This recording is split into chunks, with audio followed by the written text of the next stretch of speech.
Obrigada, Bianca. Bianca, sempre uma alegria fazer parte dos teus grupos, teus convites. A Bianca, vou falar por ordem, né? Primeiro, ela foi minha professora.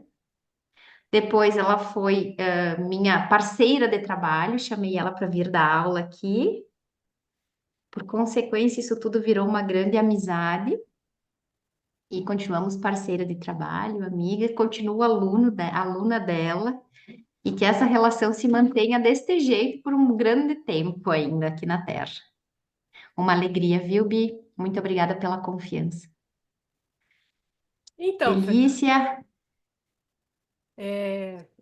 nós temos aqui já 23 pessoas que estão participando, nós temos o nosso chat aberto. Boa noite, Marise, boa noite, Laci. E, por favor, vocês podem deixar perguntas ali no chat, podem também levantar a mãozinha para fazer alguma pergunta para a gente. Importante aqui que seja um encontro, como eu falava com a Fernanda hoje, um encontro de contribuição, né? Nesse momento que nós estamos juntos aqui durante uma hora. Então, Fernanda, vamos começar aqui com presença, né? A gente escuta muito estado de presença em várias uhum, teorias e em várias linhas de conhecimento, né? Eu lembro que quando eu estudei o estado de presença, eu estudei a partir do mindset, eu estudei do mindfulness, estudei o estado de presença em outras terapias que trabalham com linhas energéticas. Agora, dentro da visão sistêmica, né? Dentro das uhum. constelações, o que seria um estado de presença? Sempre gosto de iniciar dizendo: me ouçam com bons ouvidos, me olhem com bons olhos, e pode ser que não seja nada disso, né? Trago a partir da minha experiência, dos meus estudos e daquilo que hoje se mostra para mim como algo possível. O estado de presença, para mim, é um estado de contemplação. E o que seria para nós um estado de contemplação? Nós, seres humanos, né, estamos cheios de opiniões. Quando eu olho para algo, eu já tenho uma opinião sobre aquilo. Eu já acho aquilo bonito, já acho aquilo feio, já acho legal, já acho que não é legal para mim. E todas essas nossas opiniões, esses rótulos, eles nos tiram da presença. Assim, peraí, como assim? Né? Nós construímos nossas crenças, nossa forma de ver as coisas, nossa forma de ver o mundo. Então, se eu vejo uma pessoa, por exemplo, dando um abraço na outra, eu já tenho uma definição interna do que é isso para mim. E essa definição interna, ela tá ligada ao passado, porque eu vou ver essa cena a partir das experiências que eu tive até aqui, que me fazem ter um filtro para dizer o que essa cena representa. Então eu já tenho uma interpretação da cena. E isso me tira da presença, porque isso faz com que de alguma forma eu não veja aquele fato tal qual ele se apresenta, porque eu já trago uma definição. O estado de contemplação, aqui me pediu um salvar, aí eu dei um salvar, amiga, não sei o que era, tá? Ele me fez uma pergunta. O estado de contemplação é eu estar aqui agora e chegou uma mensagem e tinha uma pergunta. E eu não sei o que é essa pergunta. E essa pergunta que chegou aqui na tela, ela me tirou por alguns instantes de olhar para os alunos. E eu vim aqui e olhei para um recadinho que tinha, que talvez era importante para mim. Esse estado de presença, esse estado de contemplação é a gente estar no aqui, no agora. Para que a gente esteja nesse lugar, nós precisamos nos liberar de tudo aquilo que a gente pensa que é. Eu penso que é isso, eu acho que é aquilo. Para mim isso é legal, para mim isso é feio. Tem uma grande sacada de que nós não vamos deixar de ter essa nossa formação, a formação da nossa personalidade, né? A nossa mente linear, ela mora dentro da nossa mente sistêmica, ela é um nível de consciência diferente. Então eu consigo perceber, mas me esvaziar de tudo aquilo que eu penso que é. E isso para mim, Bi, meninas, meninos, acho que tem também o meu amor que eu vi por aí, né? Isso é um grande desafio para nós. Não estamos prontos, nós, seres humanos, para conviver com o não sei? Minhas alunas sabem, essa é a maior pergunta que eu faço para elas. Vocês estão preparadas para viver o não sei? Para conviver com o não sei? Porque a gente cresce e aí aprende assim. O que que é esse aqui? E aí a gente aprende a falar garrafa. Quando aprende garrafa, diz transparente. Aí a gente vai e diz transparente. E a gente vai aprendendo a ter que saber. E aí, quando alguém comenta, já tá sabendo, já diz, não, o quê? E quantas vezes é desafiador dizer, nossa, eu não sei o que é isso. Quanto desafiador é pra gente conviver com o vazio. E eu gosto de dizer que é um vazio que tem tudo. Um vazio que é preenchido de tudo aquilo que existe. E esse estado de presença, falando aqui de uma forma geral para mim, é deste lugar. Eu não sei. O que que a gente preparou para a aula? Nós temos tópicos. Como vai ser essa aula? Não sei. Ah, quando alguém pergunta para a gente, né? Perdão, a gente faz uma pergunta para alguém, tal coisa, e a pessoa diz, não sei. Nós estamos exigindo que o outro nos responda. A gente precisa que o outro saiba. A gente quer uma resposta do outro, que também traz essa terceirização, que nós todos fizemos. Quantas a gente está terceirizando? Ei, me fala aí o que tu achou. Eu estou buscando a validação externa. Eu procuro que alguém diga, nossa, que legal, bah, foi legal a aula, bah.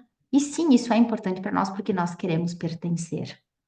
Mas o quanto dentro de mim eu estou satisfeita com aquilo que eu fiz e que eu entreguei. Para isso a gente precisa de um estado de presença. Senão a gente passa uma vida, a pessoa, onde é que eu botei? Mas tu viu minha chave? Onde é que tá meu relógio? Será que eu botei aonde? Será que eu mandei aquela mensagem? Porque a gente vai vivendo e não vai estando na presença, na nossa própria presença dentro da nossa própria vida. E aí a gente não sabe o que fez, o que não fez, que oração, que jeito é, porque nós não estamos lá. Por isso que o Mindfulness, assim como a Bi falou de várias técnicas, né? Uma das técnicas do Mindfulness é que a gente fale em voz alta, que narre aquilo que a gente está fazendo, para que a gente ouça para assimilar. Que a gente escove o dente com a mão que a gente não está acostumado a escovar, para pensar no movimento. Imagina, quanto tempo da nossa vida nós vamos dormindo, acordando, comendo, sem estar na presença daquilo. Estou fazendo a minha refeição agora e estou aqui respondendo o WhatsApp. Estou aqui falando com alguém, eu não estou olhando para a minha comida, contemplando a minha alimentação. Nós precisamos de 32 mastigadas para triturar o nosso alimento, para que o nosso intestino receba uma informação de que nós vamos precisar de uma digestão, que nós vamos precisar absorver vitaminas. E a gente engole inteiro. A gente nem mastiga. Né? Quantas vezes isso acontece conosco? Porque a gente não está na presença, na hora da nossa refeição, nutrindo o nosso corpo.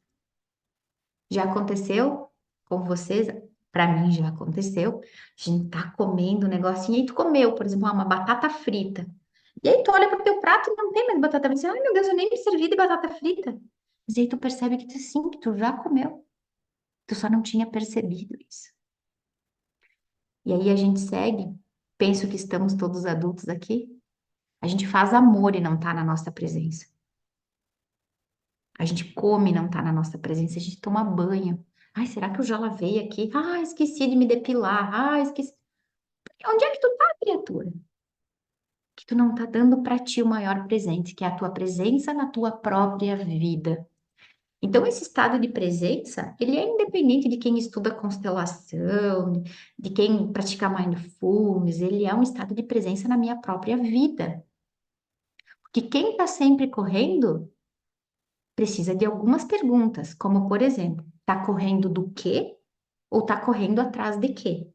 E se eu estou correndo atrás de alguma coisa, tem alguma coisa fugindo de mim.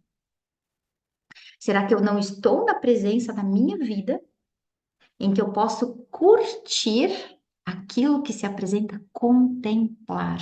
Contemplar a vida, contemplar o prato de comida, contemplar o tomar banho. Eu percebo nessa minha caminhada, quem tá me ouvindo aí, me vendo pela primeira vez, eu tenho uma casa terapêutica. E aqui nós temos grupos de yoga, grupos de meditação, tem até algumas alunas aqui que praticam com a gente já. E muitas pessoas chegam procurando essa iluminação, esse autoconhecimento, essa espiritualidade. Tem o livro do Hellinger, O Deus e Suas Igrejas, que ele fala: nós, seres humanos, estamos sempre buscando ficar mais parecido com Deus, querendo ser um ser ascenso, e estamos esquecendo da nossa maior tarefa, que é ser um ser humano, que é viver tudo que um ser humano pode viver, todas as emoções, todas as alegrias. E a gente vai buscando tanto, e muitas pessoas chegam aqui, e as minhas alunas da meditação sabem, espiritualidade não é ficar fazendo om e cheirando incenso, isso é uma delícia. Mas a espiritualidade é eu botar a Fernanda em prática, é eu fazer com que a Fernanda tenha uma vida boa com a Fernanda, que seja gostoso morar aqui dentro, que eu consiga deixar essa casa ser gostosa de ser habitada.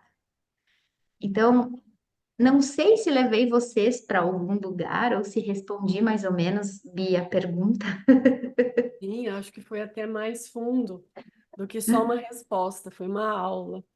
E é interessante, Fernanda, eu fiz um curso com a professora Úrsula Frank e com o esposo dela, o Thomas Bryson, onde nós trabalhamos muito o estado de presença, mesmo porque eles são autores de um livro que fala sobre isso, né? E a Úrsula fazia testes físicos no nosso corpo para a gente perceber como a gente perde força quando nós não estamos no estado de presença, né? Nós facilmente somos derrubados, nós facilmente caímos quando nós não estamos no estado Uhum. de presença. E é um exercício bem interessante de a gente experimentar. E nos mostra o quanto o estado de presença, essa conexão, como você falou, a minha casa, né? Eu vejo que as pessoas às vezes se preocupam tanto em decorar os ambientes, decorar as estruturas, né? E às vezes aquele corpo, aquela casa, não tá um ambiente gostoso, como você falou, para a gente morar, né? Então, olha que interessante. E também, Fernanda, aqui até a Tânia pede, o que seria mente linear e mente sistêmica? Tânia, dentro daquilo que você já sabe como profissional da área jurídica, vamos pensar que a mente linear é uma mente cartesiana, tá? Ela segue uma linha, é uma mente que ela é linear, ela é assim, ela não é sistêmica, né? É uma mente que ela está mais fechada, e a Fernanda depois pode complementar.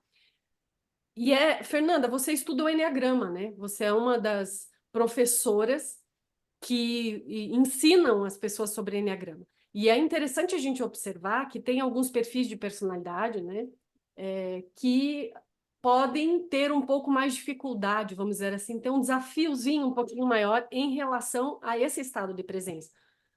E eu falo isso linkando a terapia da linha do tempo. Quando nós estudamos a terapia da linha do tempo, eu não sei se alguns de vocês já ouviram falar, se chama TLT. Na terapia do tempo, nós conseguimos observar, a partir de alguns exercícios, as pessoas que têm a sua linha do tempo, onde ela é no tempo. Ou seja, essa linha do tempo, ela de alguma forma atravessa esse corpo.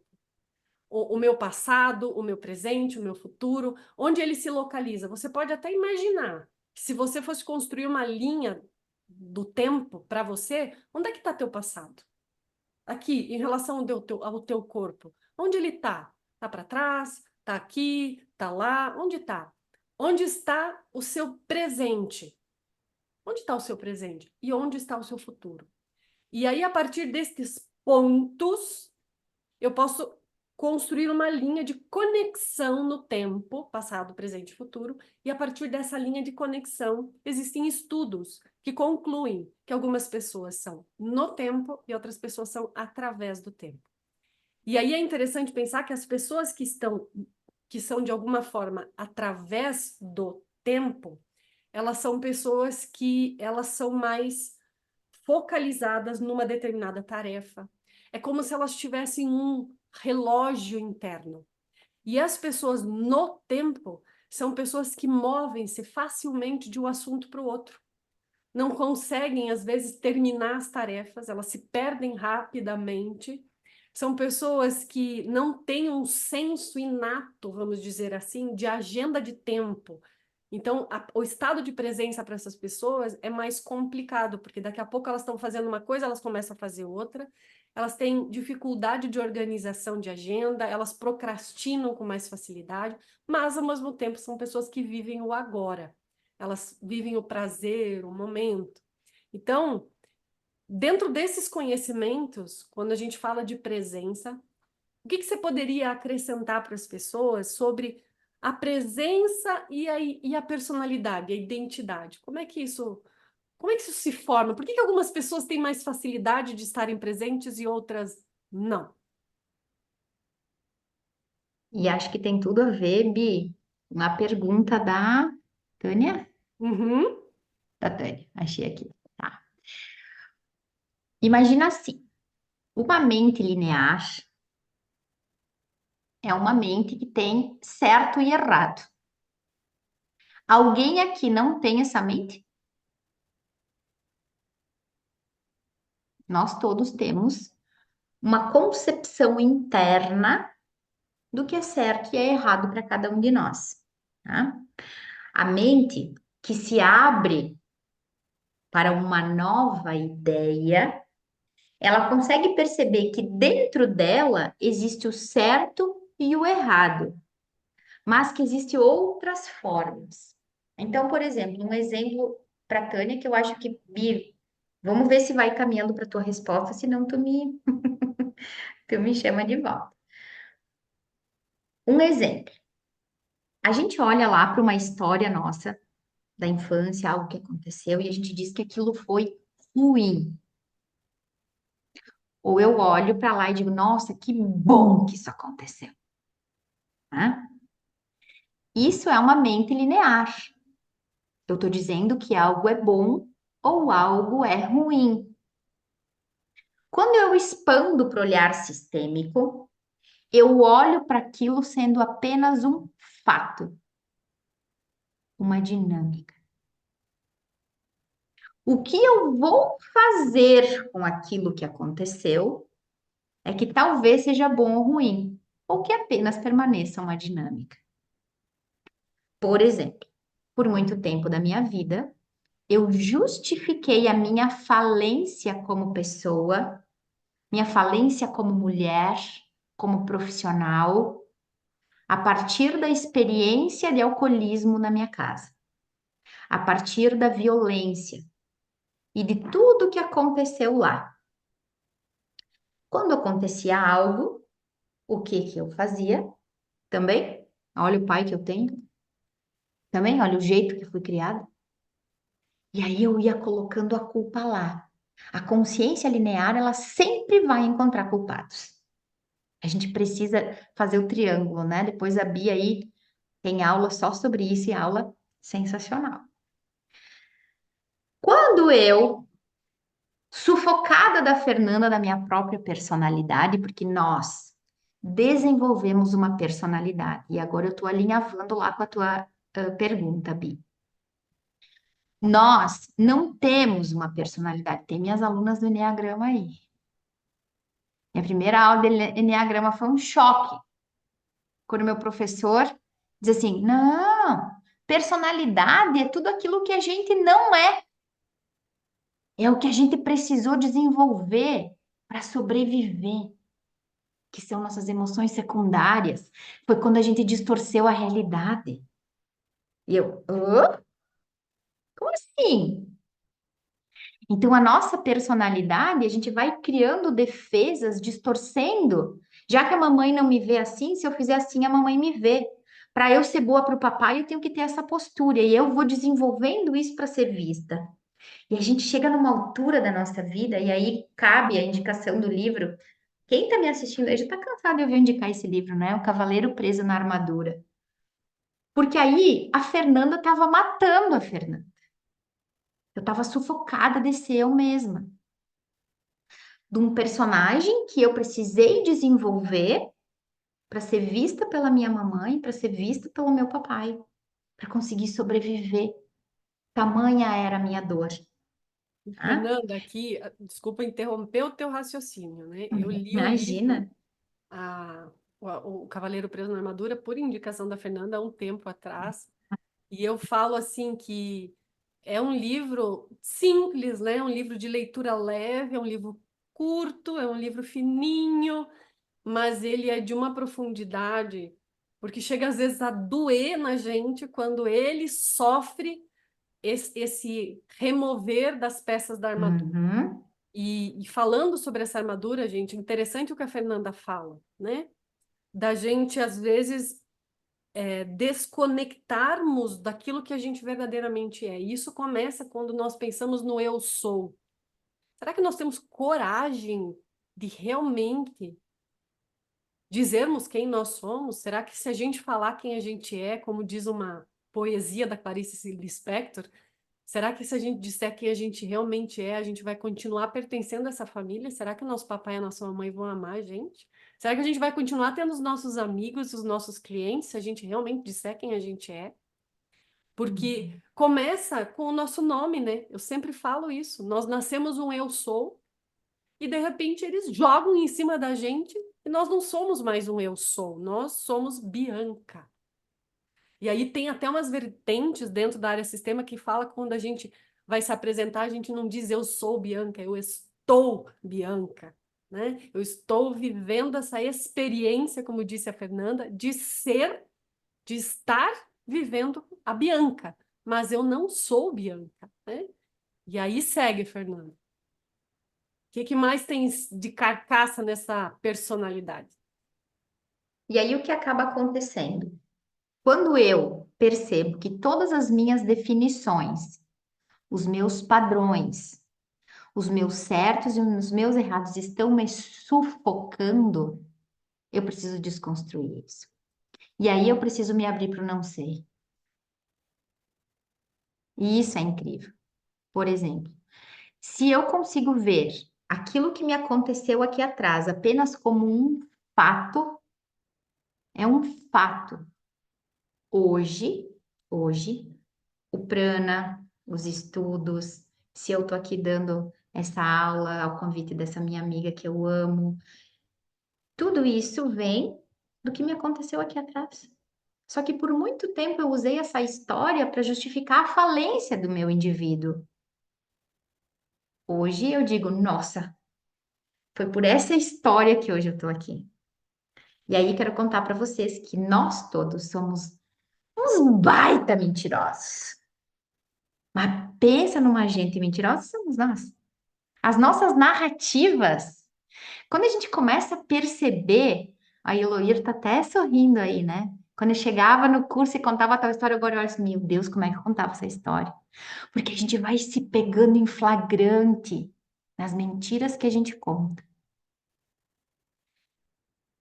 E todas as vezes que tiver as palavras sempre, nunca, todo mundo, isso tá indo para um extremo.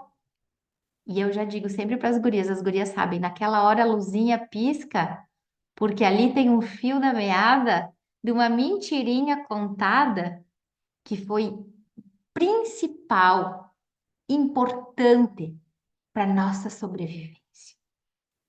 Só que aí eu posso me lembrar que já sobrevivi e que agora eu posso olhar de um lugar adulto para a realidade tal qual ela se apresenta, para o fato tal qual ele foi. Eu não preciso mais distorcer. Para eu poder sobreviver, eu tive que dizer por muito tempo que meu pai nunca tinha me dado colo. E agora eu tenho a foto aqui no meu consultório, tenho ela na minha casa, deu no colo do meu pai, para eu me lembrar que os meus clientes também vão mentir para mim. E que eu preciso, talvez, se for possível, ajudar eles a perceber essa mentira. Né? Então, essa personalidade que a gente vai criando e essas verdades que a gente conta fazem parte de uma mente linear que nos impedem de ver a realidade tal qual ela é, nos trazem interpretação. E isso é um desafio muito grande quando a gente fala de constelação estrutural e constelação fenomenológica. Se eu tenho uma estrutura, a estrutura vai me trazer uma informação. Eu também vejo fenômeno na estrutura, tá? Mas também tá tudo certo, isso é um papo para um outro momento. Mas tem um lugar onde põe um boneco, tem uma cor do boneco, tem o tamanho do boneco, tem várias informações ali. Quando eu estou vendo uma constelação fenomenológica, eu não sei o que é. Eu não sei o que aquilo quer dizer. E eu me abro para o fenômeno. E aí chega uma frase. E aí chega um movimento. E aí eu vejo que precisa mais um representante, porque ali se mostra. Porque eu estou aberta ao que aquilo mostrar, que é diferente de uma estrutura. E aí, pegando o gancho da proposta da nossa aula, Bi, eu alinhavei bem a tua pergunta. Sim, muito. Inclusive, aqui a Fernanda fala de uma forma muito clara o próprio processo do Bert. Quando o Bert começa com as constelações familiares, aí por volta de 1980 até 2002, ele trabalha com membros do sistema familiar, muito focado nas ordens, né? Pertencimento, hierarquia, equilíbrio de troca, onde ele percebe os lugares de cada um dos representantes desse sistema familiar, porque ele trabalhava especificamente com sistemas familiares e seus membros. Ali por volta de 2002 para frente, ele já observa a alma.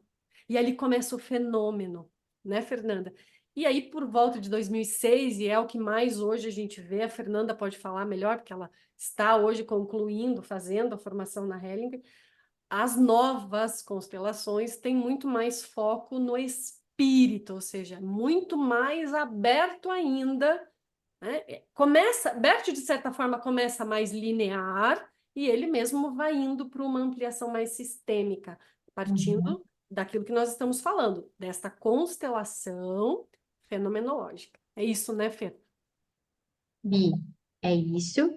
E aí vem esse lugar do seguinte: nós todos temos níveis de consciência diferentes em diferentes assuntos. Por exemplo, se agora eu falar aqui tem a Bi, tem mais a Suelen, que eu sei, que são do direito. O nível de consciência das gurias em relação ao direito é maior que o meu nível de consciência em relação ao direito. Se eu estudar muitos livros sobre gravidez, sobre gestação, mas eu não gestei, eu tenho um nível de consciência intelectual sobre gestação, sobre gravidez, que é diferente de quem não estudou e não tem esse intelecto, mas vivenciou, experienciou. Então, também são inteligências diferentes para níveis de consciência diferentes. Tá? Uma coisa que para mim é muito importante, que é o que eu percebo, eu também, né? Eu sou dos estudos das constelações bem antes da pandemia. Eu estou estudando há 10 anos, onde se ensinava de um jeito totalmente diferente do que eu percebo agora, né? E sem dizer qual que é bom e qual que é ruim, mas que apenas há uma diferença. Outra coisa importante. Qual é a diferença entre julgamento e constatação? Eu olho aqui e digo, sim, isso aqui é um canetão. Isso aqui é um canetão. E aí eu vou dizer, sim, porque ele escreve, é canetão e é vermelho. Ele é um canetão. Se vier um daltônico, já vai me dizer que é um canetão, mas talvez não seja vermelho. E aí eu posso dizer que esse canetão é um canetão vermelho e ele é lindo. E aí eu começo a distinguir aonde está a realidade tal qual ela é, porque isso é um canetão, e aonde eu começo a botar características, que aí entra um julgamento. Então, olhar para a realidade tal qual ela é uma coisa, julgar é outra. Existem movimentos muito profundos. Isso eu aprendi com Juan Garriga, Bi. Quando nós distorcemos a realidade, nós distorcemos o nosso lugar. Quando nós distorcemos o nosso lugar, nós distorcemos nossos sintomas. E aí, quando eu vejo alguém afirmar, sua mãe tá aqui, seu pai tá aqui, aí você tem isso, aí isso é autismo, isso é a mãe do Badanha, chega a me dar um arrepio no rim, porque a gente não sabe nem se a pessoa tá no lugar dela. Então, isso são cuidados que nós temos que ter, porque há uma interpretação. E olha o que eu vou falar para vocês, a vida, na minha experiência e das grandes pessoas que eu tenho a oportunidade, que são estudiosos, que estudam constelação, tá? Não é só quando estamos fazendo uma constelação que a gente tem sintomas, jeitos e emoções que não são nossas. Na vida, quando nós ocupamos um lugar que não é nosso, nós também manifestamos doenças que não são nossas. Nós também manifestamos pensamentos que não são nossos. E aí, agora me falem, quantas vezes está acontecendo algo na vida de vocês? E assim, meu Deus, por que que eu estou pensando isso? Mas por que que eu estou sentindo isso? Isso não é meu. Porque ali tem um fenômeno. Algo está acontecendo no lugar que eu estou tomando. E isso me toma. Eu atendi uma pessoa que na história familiar dela, que ela tinha consciência, ninguém tinha câncer. Ninguém tinha tido um câncer. E ela tinha o câncer exatamente igual ao da sogra. Adivinha a constelação dela? Quem que era a mamãe do marido? Então, para fazer as afirmações, e nós estamos num momento em que a informação chega, o nosso sistema está bugando, porque numa passada de dedo que a gente dá, quantas informações nós recebemos para processar? Nós estamos bugando e a gente está cada vez alimentando mais esse lugar. E a gente não dá tempo, não dá tempo de decantar. O tempo da Terra é diferente, o tempo do relógio é diferente. E a gente vai se sufocando de tanta informação, de querer saber, de querer saber. E no fim ele não está sabendo é nada, está ficando cada vez mais perdido. Então nós precisamos sempre tomar muito cuidado. Tem palavras que a gente fala para uma pessoa e a constelação ela vem da PNL, que é a fala, é a linguística verbal e a não verbal. Um olhar, uma palavra, às vezes fere tanto, leva a pessoa para um outro lugar. Então, falo com isso algo que é muito importante. Isso que eu vou falar agora, esse olhar que eu vou dar agora, ele vai levar essa situação para o mais ou para o menos. Porque se levar para o menos, vaza, vai tomar um ar, toma uma água. Não faça, porque os fios, os emaranhamentos, as coisas vão nos tomando de um jeito que a gente vai indo para um lugar que não é a nossa vida, que não é o que a gente nasceu para fazer. Senão fica só bonitinho fazer curso de constelação, fazer constelação para as pessoas, mas não levar isso na vida real de verdade, integrar esse conteúdo, perceber o meu lugar. Essa aula é da Bianca. Eu falo quando ela diz que eu posso falar. Se ela me interromper, a aula é dela. E eu preciso saber o meu lugar.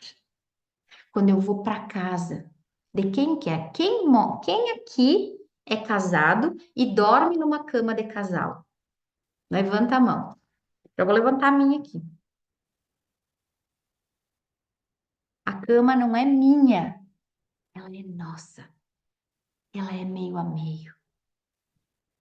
E se eu digo minha cama, meu quarto, minha casa, eu estou excluindo meu marido. E se eu estou excluindo meu marido, eu tenho que fazer por dois. A minha parte é a dele.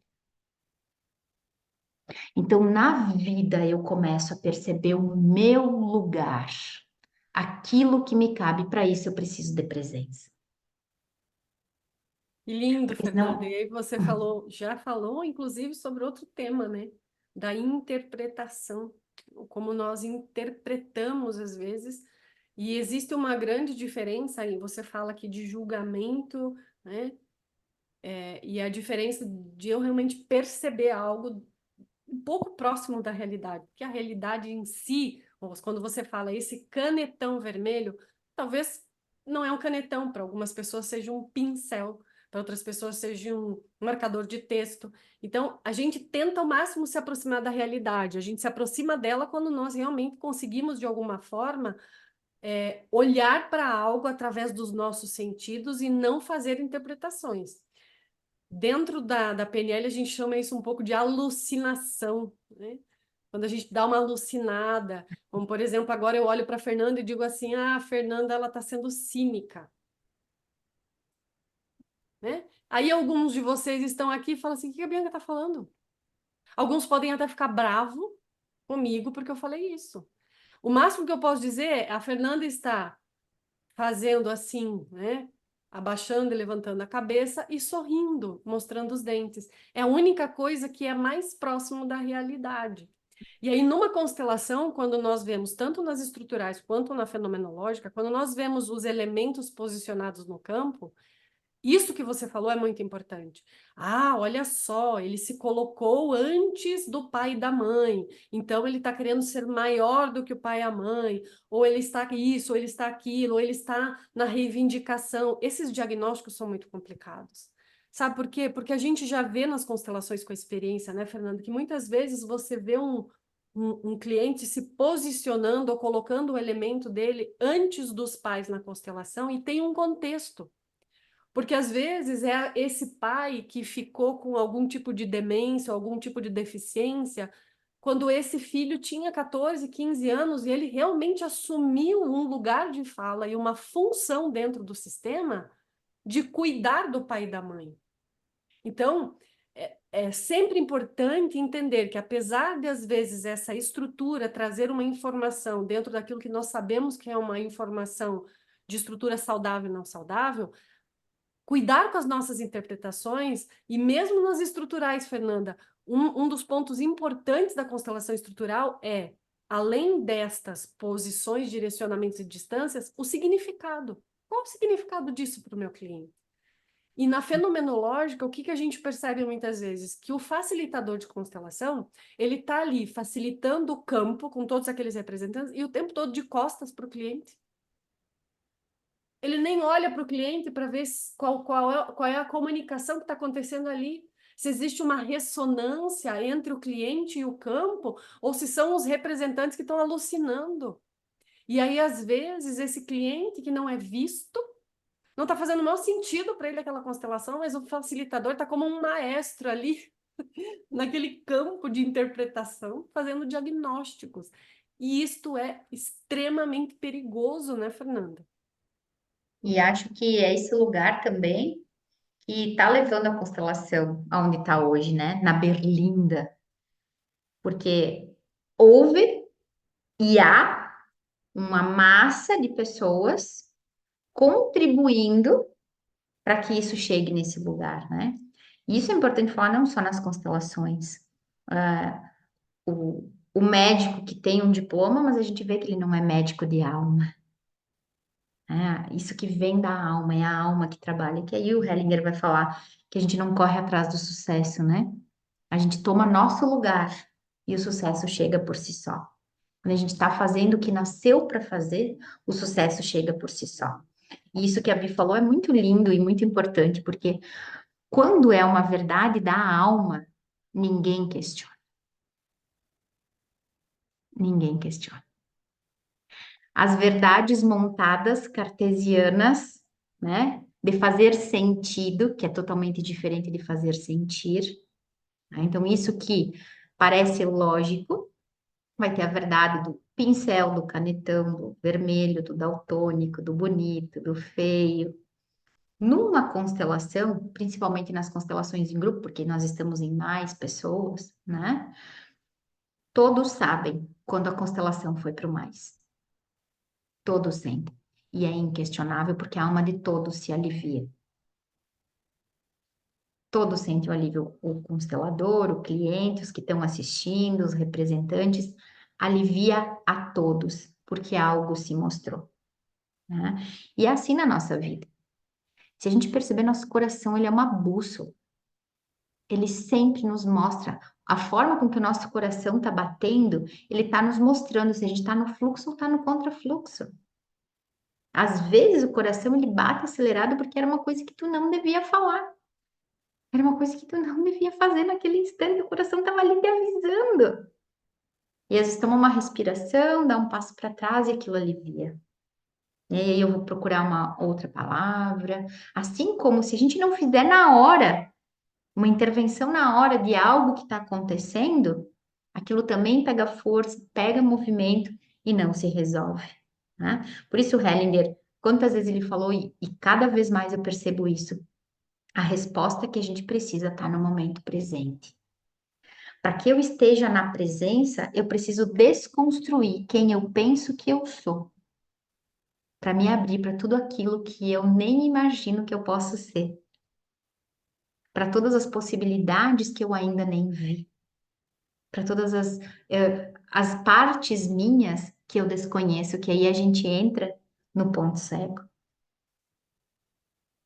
Exatamente, eu ia A falar, Bia já vamos lá no sorriu. ponto cego, porque já são 21h16, gente, eu não acredito, o tempo voou. Se eu pudesse, eu ficava aqui horas te ouvindo, Fernanda.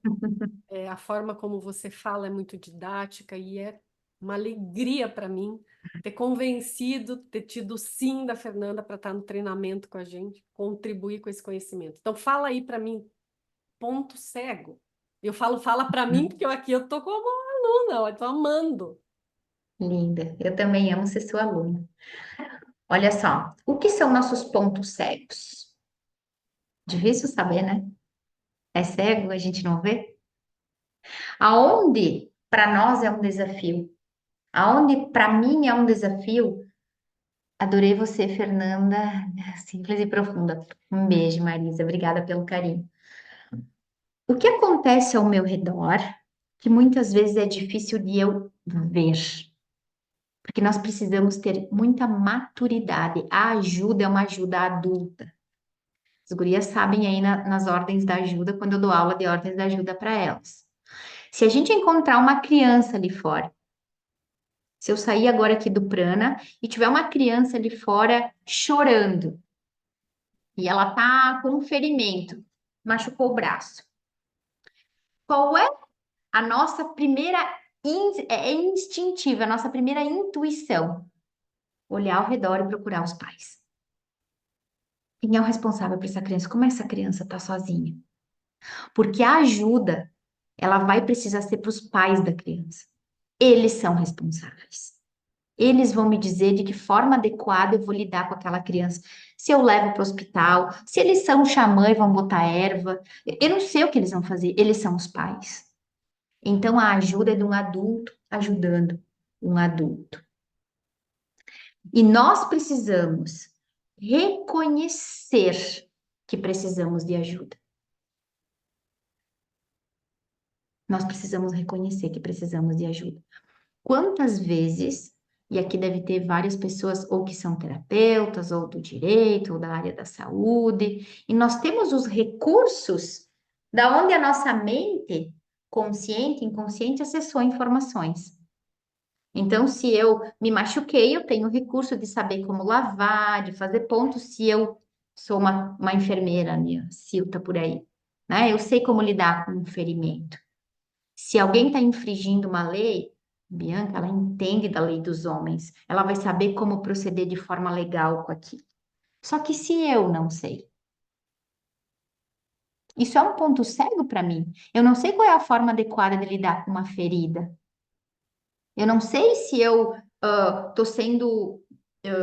Alguém está me processando ou fez um boletim de ocorrência contra mim. Eu não sei como proceder juridicamente com isso. Isso é um ponto cego para mim. E quanta maturidade nós precisamos para dizer, ok, a gente precisa entender nossas limitações enquanto ser humano. Senão a gente se mete de pato a ganso. Por isso que eu falo, exercício sistêmico nós podemos sim fazer para nós mesmos, mas autoconstelação. Vocês já viram um dentista cuidar da própria cárie? Não que não seja que seja possível. Ele vai se anestesiar, ele vai ter que olhar, ele vai precisar de um monte de espelho. E que ele faria num tempo totalmente diferente se alguém fizesse para ele. Quando eu começo a reconhecer meus pontos cegos, aonde eu não tenho consciência, eu também não me meto naquilo que não é meu, eu não vou ferir o limite e eu não vou me sobrecarregar. Tudo isso que nós nos sobrecarregamos, nós estamos. Vai sair figurinha dessa também? Tu não remete de pato a ganso. Tem umas figurinhas nas piadas internas aqui. Tudo aquilo que está me sobrecarregando, tudo aquilo que está pesado, primeira coisa, não é meu. Eu tô fora de lugar. Eu tô precisando de ajuda. Ali é um ponto cego meu. E qual é o meu nível de consciência para eu conseguir dizer, olha, aqui eu consigo só ir até aqui. Bianca, tinha uma mensagem aqui, eu dei ok aqui, mas eu não sei o que isso quer me dizer. Porque nós entramos num trabalho de arrogância conosco. E aí o joelho não dobra mais. E aí começa a doer a coluna porque a gente não tem mais essa mobilidade, né? A gente começa a ficar rígido, porque eu tenho que me virar sozinha. Quantas coisas, e aí vamos de novo no cavaleiro preso na armadura, que eu falei há 10 anos atrás, há 20 anos atrás, desde pequena. E eu tô aqui, ó, roendo o osso, mas não desisto. Ali é um ponto cego seu. Ali você precisa mudar. Ali precisa flexibilidade. Porque eu não sou a mesma Fernanda de ontem.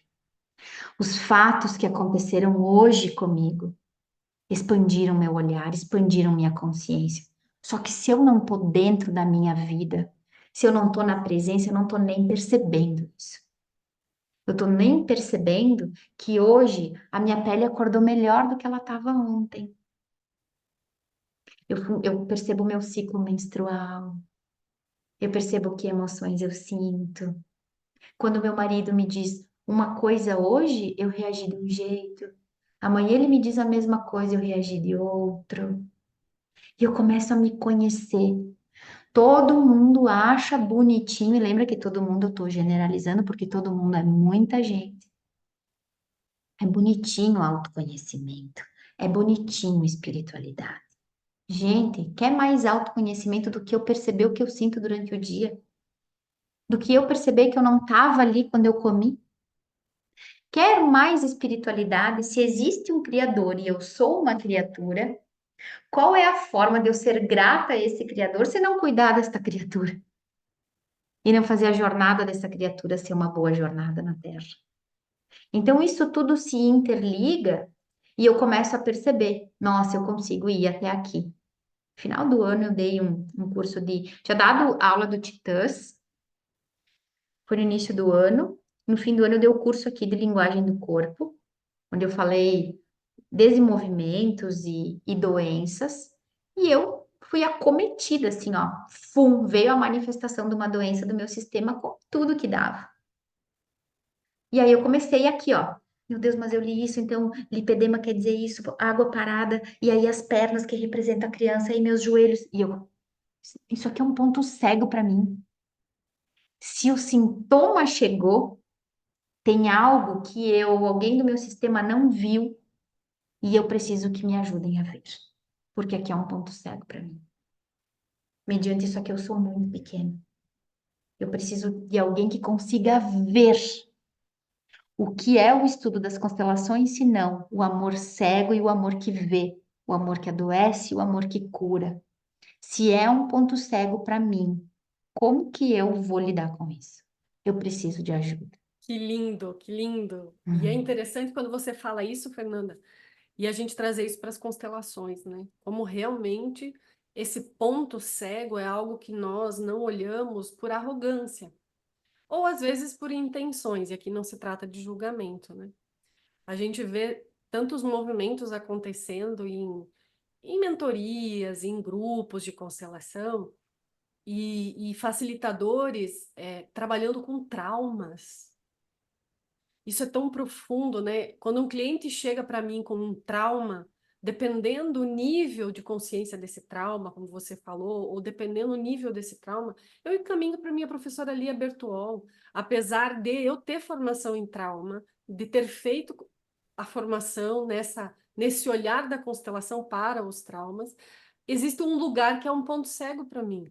Muitos clientes que às vezes vêm para uma constelação e nessa primeira entrevista exploratória que a gente faz, nessa conversa, nessa escuta, onde a gente se coloca em estado de presença, sem interpretação, ou mesmo até começando o posicionamento dos bonecos, às vezes numa plataforma, o cliente traz uma informação de que no fundo, ele busca a constelação com um nome, mas ele chega num lugar que até então ele não quis te contar, e ele traz uma doença grave, que é o ponto que causa todos esses sintomas, esse sofrimento na vida dele, que ele vem para a constelação.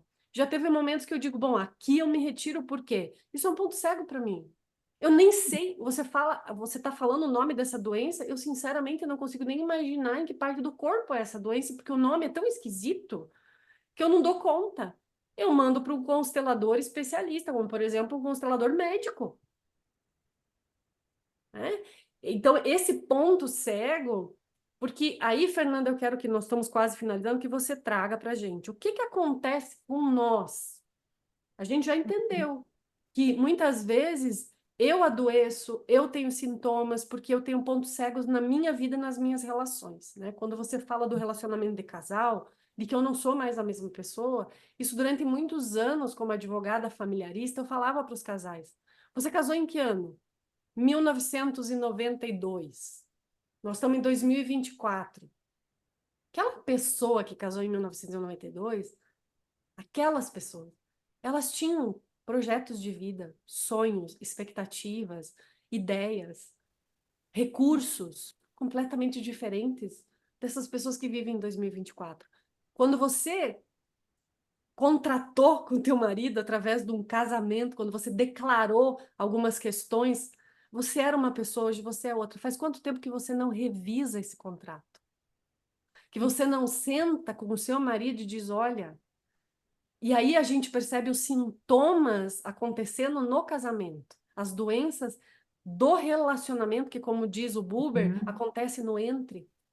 A relação tá uhum, gritando, dizendo que não tem. E aí vem às vezes uma pessoa e diz: Ah, eu e meu marido a gente se perdeu no meio do casamento e hoje a gente não tem mais os mesmos objetivos, não tem mais as mesmas afinidades.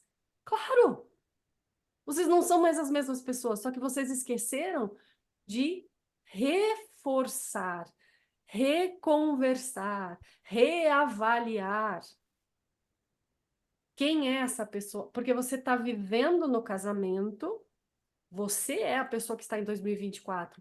Mas, às vezes, como mulher que assumiu esse compromisso, você está lá em 1992, uhum, né? uhum, E isso é interessante você falar, e aí é um ponto agora para os consteladores, tem bastante facilitador aqui. Quando o facilitador, não estamos falando do ponto cego dele como pessoa, mas quando ele entra num ponto cego no atendimento, o uhum. que que pode acontecer? Com o cliente a gente já pode imaginar, mas com ele. Eu gosto de falar, né? Eu vou dormir com o meu cliente e todo o sistema dele, né? Já não bastava o meu e do meu marido, eu ainda vou dormir com todo esse sistema. Porque nós vamos adoecendo, né? Nós vamos tomando um lugar que não é nosso. Entra no lugar do Salvador, e aí a gente sabe o preço disso, né? Porque quantas vezes o Hellinger, né? A gente lê o livro e diz assim: aqui eu me retiro. Isso aqui é muito grande para mim. Aqui eu me retiro, né? Então, quanto à humildade, nós precisamos disso. Quando foi falado de arrogância, sim, nós temos uma fatia de arrogância porque nós temos um pouco de tudo aquilo que existe. E aí, Bi, eu não sei quanto tempo que a gente vai exceder o tempo, né? Não sei se vai ter perguntas ou se eu já engato mais uma primeira aqui. Se alguém tiver alguma pergunta, tem uma pergunta da Tânia e ela coloca algo bem pessoal dela. Estou com Aham. 6 lesões no meu joelho direito. É o meu Uhum. ponto cego ou um dos? Uhum. Não sei se é a primeira vez aí que a Tânia tá me ouvindo, né? É a Tânia, né? Falei certo, Tânia? Isso. A primeira resposta que chega no meu coração é eu nem imagino o que seja. Pode ser que seja, pode ser que não seja, realmente eu não sei. O nosso joelho, que aí essa parte um pouco da linguagem do corpo é algo que eu estudo. O nosso joelho, ele é a via das águas. Ele está conectado diretamente ao orgulho e à humilhação, né? Quando nossa criança foi muito humilhada, ela precisou ficar muito orgulhosa para compensar. E aí, nem vamos entrar em perdas e danos agora, né? Em culpa e inocência. E aí precisou ficar grande, não dobrar mais. Porque quando nós machucamos nosso joelho, o que que a gente fala? Eu não consigo dobrar. Então, quando eu descrevo o que está acontecendo, eu já tenho uma informação muito importante sobre mim, né? E por que que eu não consigo mais me dobrar? O que foi que me aconteceu que eu me senti pequenininha e eu tive que espichar rápido e não dobrar mais, né? Quer dizer que isso é um ponto cego? Pode ser que sim. Pode ser que ali tenha um trauma, tenha um movimento importante a ser visto. Uma coisa que é, para mim, muito verdade no meu coração e na forma de olhar para as constelações. Nós temos um movimento de querer excluir o sintoma. A gente mal adoeceu e já quer que passe. A gente toma um remédio para não ter o efeito, para passar essa dor. A gente já vai em busca da cura, da cura, da cura, e a gente esquece de curtir o processo. O processo é importante. Então, o que acontece? Por que que eu estou sendo acometida desta dor? E estou te dizendo que eu estou recém saindo de um processo profundo, que eu fiquei aí sem conseguir caminhar, sem dobrar meus joelhos também, né? E foi muito lindo o trabalho que o Prof. Alex veio dar o módulo presencial aqui, conduziu uma constelação para mim lindíssima. Então, olha só o que eu vou te dizer. Eu nem sei se esse sintoma é só teu, como ele não é só meu. Há quanto tempo ele vem? Ele vem aqui atrás, né? Na minha constelação do lipedema apareceram homens que lutaram na guerra e perderam as pernas. As pernas explodiram, porque a sensação que o lipedema dá é que vai estourar, que vai explodir. E aí ficaram aqueles soldados ali sem pernas, no chão. E a minha representante lá junto com eles. Nossa, chega a me emocionar. Então, eu volto a dizer, às vezes é na nossa história enquanto indivíduo, só que geralmente nós representamos um grupo. Aqui nesse grupo nós temos todas as pessoas que representam algo que forma a egrégora desse grupo inconsciente desse grupo. Então é na família, né? Que pode ser experiências da tua própria infância e coisas somatizadas transgeracionais. Mas tem algo profundo a ser visto. Se tu me permite, Tânia, te digo, pega essa doença no colo e conversa com ela, vê o que precisa ser visto, o que precisa ser integrado e qual foi a emoção que não foi vivida. E aí, quem sabe tu possa manifestar isso, e possa fazer diferente ou seguir assim, porque muitas vezes a gente quer melhorar, quer sair desse lugar, e esse é um destino. Talvez eu precise, eu, Fernanda, enquanto eu estiver na Terra, tomar cuidado com o lipedema, porque ali é um ponto cego meu. Quando eu me fragilizar, quando a minha imunidade diminuir, é isso que vai se manifestar. E aí eu também digo sim para o meu destino. Eu não brigo com ele. Muito Espero que eu lindo. tenha ajudado. Com certeza. Ela tá aí de coraçãozinho para você já. A Valquíria, ela coloca aqui, qual a visão da Fernanda sobre uma doença autoimune que Uhum. enrijece o quadril e acomete a perda da mobilidade? Uhum. Bi, tu vai me dizendo o tempo, porque se tu me deixar aqui, isso aqui vira uma aula até meia-noite. Eu vou indo, tá? Vamos Ah, responder essa perguntinha da Valquíria aqui antes da gente encerrar, então. tá, tá bem, então. Olha só, doença autoimune, o que que acontece com o corpo, né? Obrigada, Tânia. O que acontece com o corpo? O corpo está brigando com o próprio corpo, o corpo destruindo o próprio corpo, né? Esse é o movimento que acontece numa doença autoimune. Então, às vezes, por isso tem que tomar sempre muito cuidado. Eu já falei que eu não sou nem a terapeuta, nem a consteladora que generaliza, tá? Sempre teríamos que abrir a sua constelação para ver o que isso mostra. Às vezes, viu que não foi em vão que eu trouxe o flip chart, a caneta? Agora eu vou tirar aqui. Gratidão, Valquíria, né?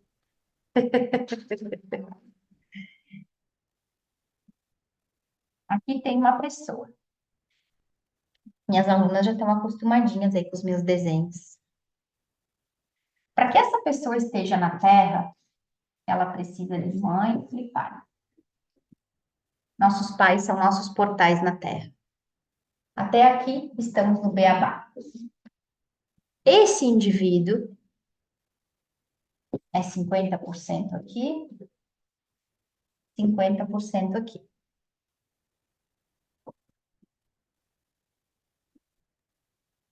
Quando o corpo luta contra o próprio corpo, há uma informação de que os sistemas se matam dentro da pessoa. Às vezes, acontece que esta mãe olha para o sistema do seu marido e diz que nada que vem de lá é bom. Ah, que mãe horrível. Pelo amor de Deus, tua família não dá. Então, o sistema entrando em conflito. Já fiz constelação de doença autoimune, aonde o vovô paterno, o vovô materno e a vovó materna se odiavam. Então, aqui também, porque o nosso vovô e a nossa vovó também são a união de dois sistemas. Pode ser que esteja nessa geração, pode ser que seja 2 gerações para trás, 3, 4. Já fiz constelação de doença autoimune, onde houve assassinato e um sistema odiava o sistema da minha cliente. E a minha cliente odiava aquele sistema, porque houveram brigas, rixas. Então, o que se sabe? Que ali o sistema está bugando. Dentro daquele indivíduo, tem 2 sistemas se matando. Então, precisaria abrir a constelação e ver o que se mostra, né? Espero que eu tenha respondido um pouquinho. E olha, um pouquinho, na PNL a gente fala pouco já é pouco, pouquinho é menos ainda, né? Então, é só um pouquinho. Sempre contribuindo, Fernanda. E, Hum. gente, eu agradeço profundamente a presença de vocês, e em especial a contribuição da Fernanda. Ela vai fazer parte agora do nosso treinamento avançado. Então, se vocês tiverem interesse em participar do treinamento, se você é um facilitador de constelação e está com vontade de se aperfeiçoar, e especialmente se aprofundar no atendimento individual, né, como um facilitador que realmente busca uma excelência.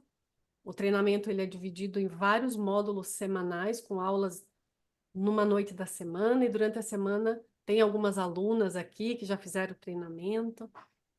Durante as semanas, a proposta é que vocês pratiquem os atendimentos, que vocês se constelem uns entre os outros, praticando algumas teorias, alguns formatos, alguns procedimentos de constelação estrutural. E a Fernanda vai dar um módulo para a gente onde ela vai aprofundar o entender e o integrar, esse sentir e sentido. Ela vai falar sobre as ordens da ajuda, vai falar sobre esse ponto cego mais profundamente, tá? Gente, até a próxima. Boa noite, boa quinta-feira. Tchau, tchau.